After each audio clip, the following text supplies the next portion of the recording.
Let me first apologize to those of you who were inconvenienced by the change from an in-person to a virtual conference.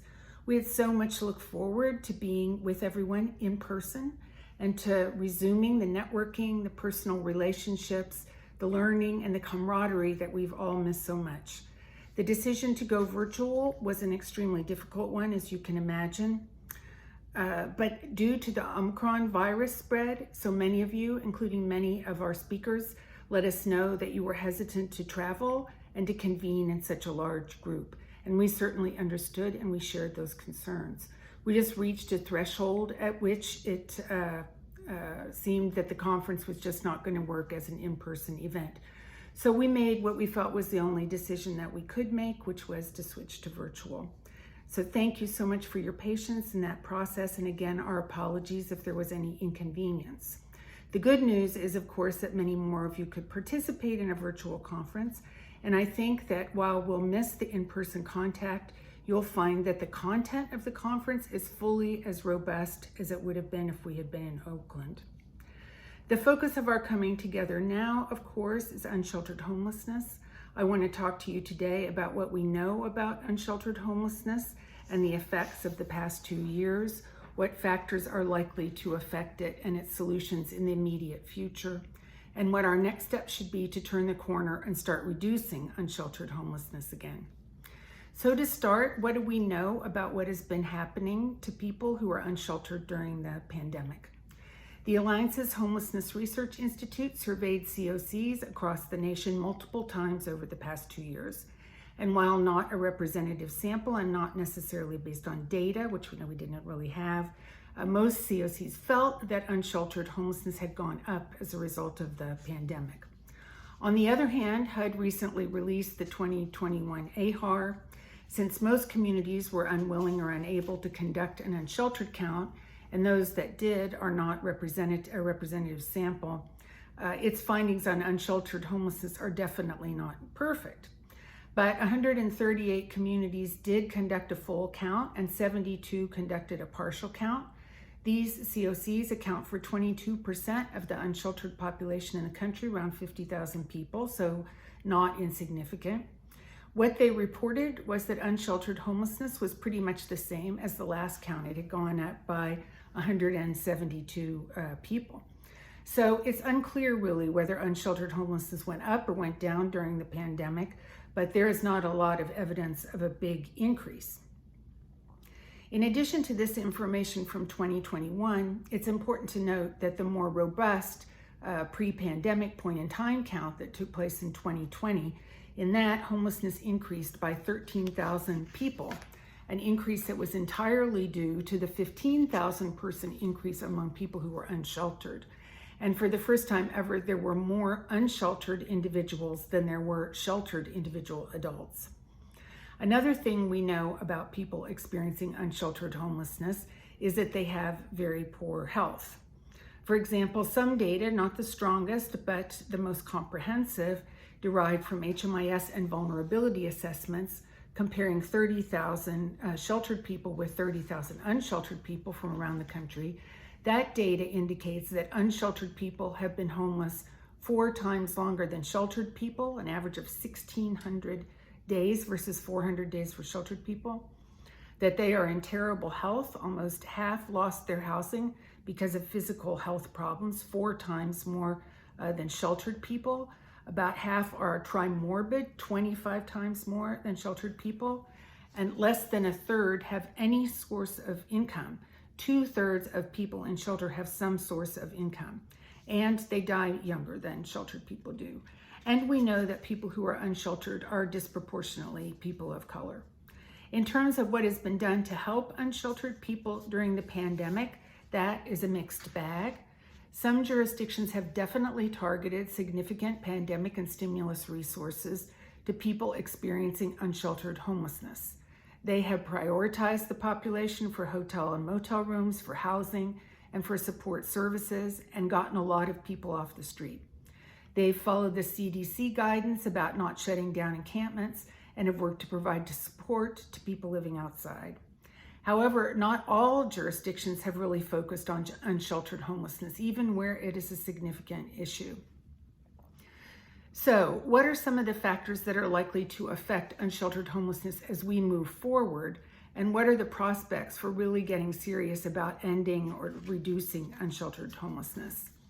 There's several reasons to think that homelessness overall and unsheltered homelessness may increase soon. Generally, after a recession, there is an increase in homelessness. Of course, we have had a recession which is technically over, and a pandemic, and a lot of economic stimulus. Excuse me. So we're not quite sure how all of that is going to play out this time, but in the normal course of events, we would expect to see an increase in homelessness, say in the summer or early fall. Also factoring into this is the withdrawal of a number of federal supports that have helped prevent and end homelessness for a considerable number of people over the past 2 years. These are things like the income and child tax deductions, the unemployment insurance enhancements, and the eviction moratoria. These things are going away though. The number of shelter beds looks to have stayed relatively steady over the past 2 years. An insufficient supply of shelter beds is already a major driver of unsheltered homelessness. Obviously, if there is an increase in homelessness without an increase in housing and shelter beds, there will be an increase in unsheltered homelessness. Housing costs are going way up and are unlikely to go down anytime soon. This has the potential to both increase homelessness as people are costed out of the housing market and to reduce the number of people who can be rehoused. It can also make accessing what housing is available more difficult, as a lack of supply means that landlords will be able to pick and choose among tenants. Given the discriminatory trends in the housing market, this is also likely to disproportionately affect prospective tenants of color. Another issue that has emerged, not everywhere, but some places, is the inability to get unsheltered people who really need permanent supportive housing into housing. The number of incremental permanent supportive housing beds is declining. People living in existing permanent supportive housing often stay a long time. They stabilize, which is good news, and their service needs diminish, and as a result, the PSH programs don't deliver as many services. So when someone who does need services moves in from the street, those services may not be available in the PSH. In a similar vein, many places are using emergency housing vouchers for move-on, assuming that PSH tenants can move out with the voucher, and then higher need people, including unsheltered people, could move into the PSH units.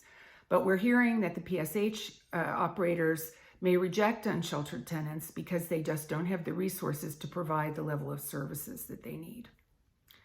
Another critical trend to consider is the aging of the unsheltered population.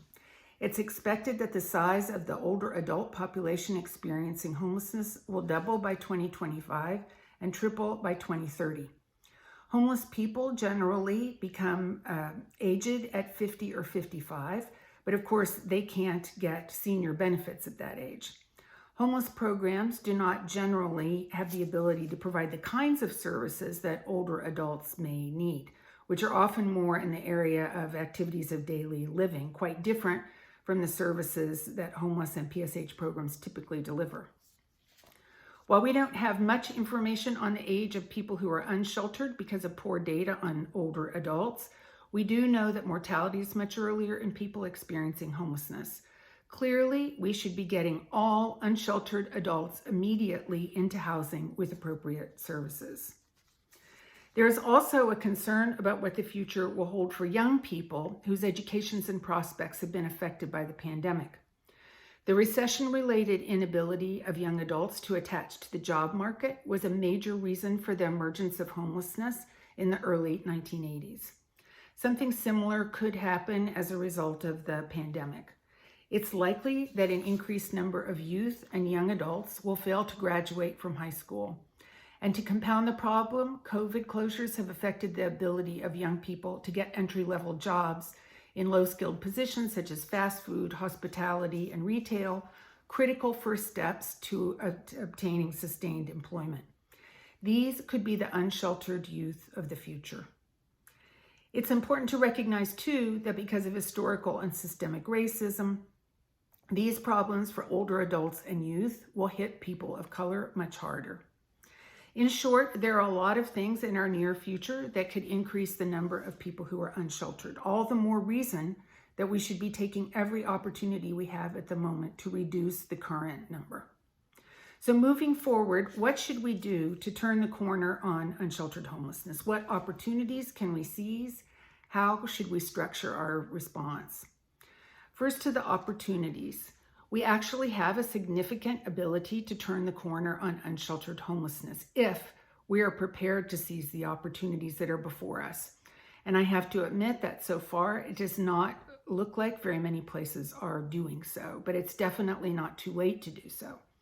We have emergency housing vouchers on the table that could house tens of thousands of people. We have home CV money that could create 20 or 30,000 units of housing for them. We have rent money through the Emergency Rental Assistance Program. A lot of places still have these funds available. We have service dollars in home and community-based services and SAMHSA block grants in TANF, in COVID relief, and other places. Many of you were instrumental in getting these resources to help people experiencing homelessness, and we are deeply, deeply grateful to you for that. And also, please note that we still need your help to educate your members of Congress about the potential impact of housing funding through Build Back Better or some iteration of that, not to mention through regular appropriations. Your help is essential to getting those funds. But despite all the resources on the table that could have a significant impact, we seem to have a hard time making them work for the most vulnerable group of people experiencing homelessness, those who are unsheltered. In addition to those funds, we have an administration that is committed to reducing homelessness. Its House America initiative asks mayors, governors, county, and tribal leaders to set clear goals for reducing homelessness and to work to achieve those goals. I urge any of you whose elected leaders are not signed on to House America to contact them as soon as you can and encourage them to participate. Moving on to what we should do to reduce and end unsheltered homelessness. There's actually relatively little evidence on specific strategies that achieve that goal. We do need to work more deliberately on specific needs of different groups of people who are unsheltered. But I think that the solutions for unsheltered people are not that different from those of people in shelter. They need to get to move as soon as possible to safe, stable, affordable housing with access to any services. What may be missing is a straightforward plan for reducing unsheltered homelessness in your community with clear goals and workable solutions that can be progressively implemented. What are some likely elements of such a plan? Well, race equity must be centered in all of our approaches to begin with. Current data indicate that Black people are disproportionately represented in the unsheltered population. They are 27% of unsheltered people, but only 13% of the overall population. Other groups are also overrepresented. People of color have been historically and continue to be discriminated against in housing, in healthcare, in behavioral healthcare, in employment, in the criminal legal system, in education, and in homeless assistance. This has resulted in serious disparities in the quality of assistance to them and to the outcomes of that assistance. The structure of our approaches to unsheltered homelessness and assistance must directly address racial disproportionality and disparities. We need solid administrative data on every unsheltered person, and we need to use that data, not just see it as a HUD requirement. Currently, we have mostly incomplete data on only a portion of people experiencing unsheltered homelessness. We definitely have some data, and that data is really useful. We have the results of the PIT counts, which is great for looking at trends, but does not capture every unsheltered person. We may get information from outreach workers, but that is very rare, or rather it's very rare that there are enough outreach workers that really cover everybody who's unsheltered. We have HMIS data, but that doesn't catch people who don't receive services or with whom the system isn't in contact. We need administrative data on all unsheltered people, or certainly as many as we can possibly get, and we need to use that data to help them, not just to figure out how many there are, but to also figure out what works best to effectively and efficiently house them and support them. We also need to know something about the inflow into unsheltered homelessness, which we don't have much insight into, and the exits from it. Such data can be progressively developed, but we need to move in those directions. We need comprehensive, coordinated street outreach that covers as close to all unsheltered people as possible. Street outreach can help meet people's emergency needs. It can get people moving on the path to solutions, and it can collect and use the data that we need. If outreach can't cover everything, COCs can strategically decide what geographies or subpopulations it needs to focus on while working to get outreach to scale. We need to be prepared to offer a comprehensive response to each unsheltered person that we're working to house. The system for ending unsheltered homelessness should approach each person with the intention of providing short-term emergency assistance if needed, and linking them to housing, health and behavioral health care, and other needed services. The homeless system can't deliver all of that, so it's going to need partners in housing, in healthcare, in behavioral health care, employment, veterans, law enforcement, sanitation, and these partnerships need to be actionable. While it should be possible to partner with all these systems, it may not be possible to coordinate with them on a case-by-case basis to meet a person's needs. Case conferencing models might be helpful in that context.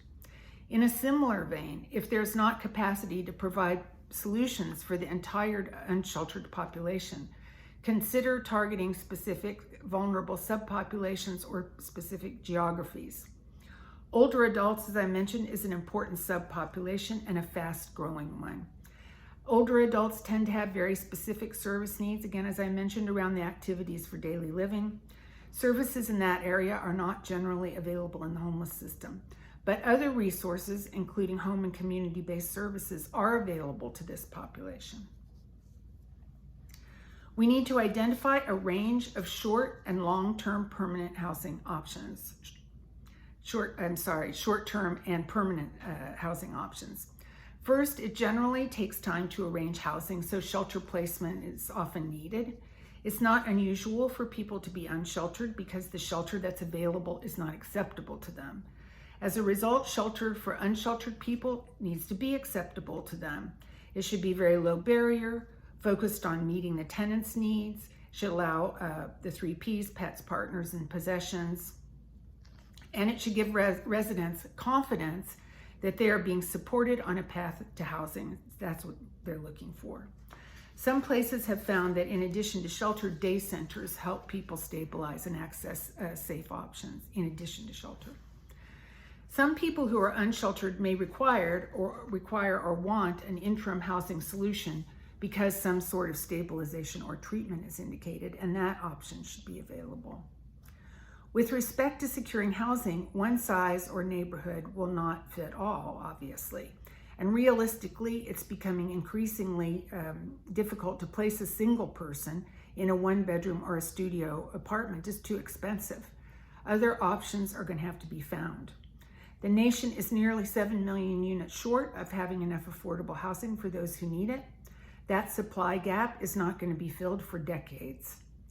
This results in an incredibly competitive housing market in which people who are unsheltered, to put it mildly, are not always terribly competitive as tenants.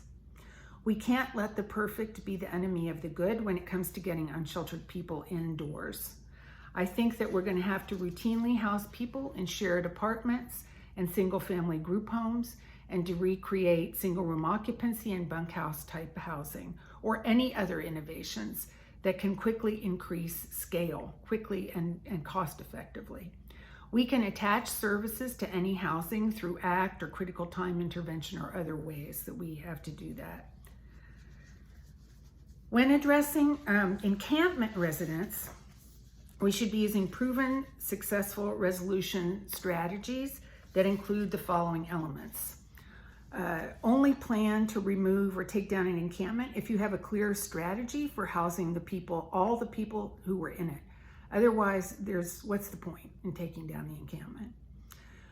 We should give residents time and support to make arrangements for their next stop, be it shelter or interim housing or housing. By support, I mean working with them to find a next step, gathering documents, packing possessions, making the transfers, getting attached to services, things like that. We need to respect people's belongings and ensure their safety. And we need to understand that sanctioned encampments, safe parking, and so forth may be needed, but they are not solutions to homelessness. They are just a different form of homelessness. We need to develop a strategy for comprehensively finding and assisting unsheltered people who do not live in encampments. We don't really know the percentage of unsheltered people who live in encampments, but what we probably do know is those who aren't in encampments are less likely to be counted, less likely to get services, and often work hard themselves to stay under the radar. So we need to figure out better ways to find them and help them. And we need to involve peers and people with lived experience of homelessness in our work with people who are unsheltered. Those are some of the things that I think need to be considered as part of a plan. A few other quick things. We need to get to people who are unsheltered a lot more quickly. If we let people languish in unsheltered conditions, which we clearly are, given the length of time unsheltered people stay homeless, their problems get much, much worse, and the solutions get harder and harder to find and implement. We should plan for culturally specific responses to address the needs of various subpopulations. Criminalization cannot be part of any strategy to end unsheltered homelessness. People are unsheltered because they don't have any other acceptable option. Criminalizing people who are homeless solves no problem and can cost a considerable amount of public funds. And it's important to have a strategy for communicating with housed neighbors and the polity at large about the nature of unsheltered homelessness and its solutions and how the jurisdiction is going to reduce it. While hostility to unsheltered people seems to have increased significantly over the past 2 years, there's also a tremendous amount of compassion for them. Some interesting recent focus groups in Los Angeles, the city with, I think, the most unsheltered people, found that even in that city, the vast majority of people feel genuine compassion for people living outside. Having said that, they do not like encampments in their neighborhoods, and they are angry at the inability of government, despite considerable spending, to solve the problem. So having a compassionate but effective plan to end unsheltered homelessness and being able, using data, to report on the progress of that plan will go a long way to reducing public hostility to unsheltered people and building support for initiatives to end unsheltered homelessness. So to summarize some of the major points a plan could address: race equity, cultural competence, and the use of peers; collection and utilization of data to create and implement a plan; taking street outreach more to scale, using a range of housing options; pulling in other systems, getting to people earlier, and having a communication strategy. It makes sense to think about having a plan to end unsheltered homelessness at the moment because of the resources on the table. Even if you can't get everyone inside, you can create a plan, tap those resources, and get enough people to make a significant difference in the population. I know that the idea of getting that money and pulling all these things together is daunting. And I know that you are tired and you're understaffed, and it's hard to think about taking these things on. But this is a once-in-a-lifetime opportunity. We're not going to get it again. The bottom line is we have the resources and we have the knowledge to significantly reduce the disgrace that is unsheltered homelessness. The resources to do this are not going to be here forever. We really need to prioritize this right now. We may not know all the answers, but we know a lot, we know enough, and we will learn more and put those lessons to work. How can we not do this?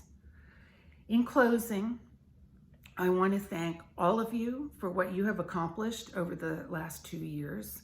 We at the Alliance know that it's been so difficult. We know that you are tired, that you are overwhelmed, dealing not only with the challenges of helping end homelessness during a pandemic and a recession, but also with your own personal health and school and daycare and work and family challenges. We know that the staffs of homeless organizations are underpaid and overworked, and we know that the work is hard, and often we fail or we don't have what was needed to help.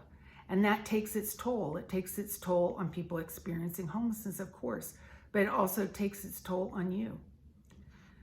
The Alliance board and staff all want you to know that we recognize how difficult it's been for you and that we appreciate all that you have given, and we know that many, many other people do as well. Turning the corner on unsheltered homelessness will not be an easy task. Indeed, it does mean more work and different work. But how can we not take advantage of this moment of opportunity to do that work and bring people, these incredibly vulnerable people, indoors? Thank you for all that you do, and thank you for joining us here at the conference.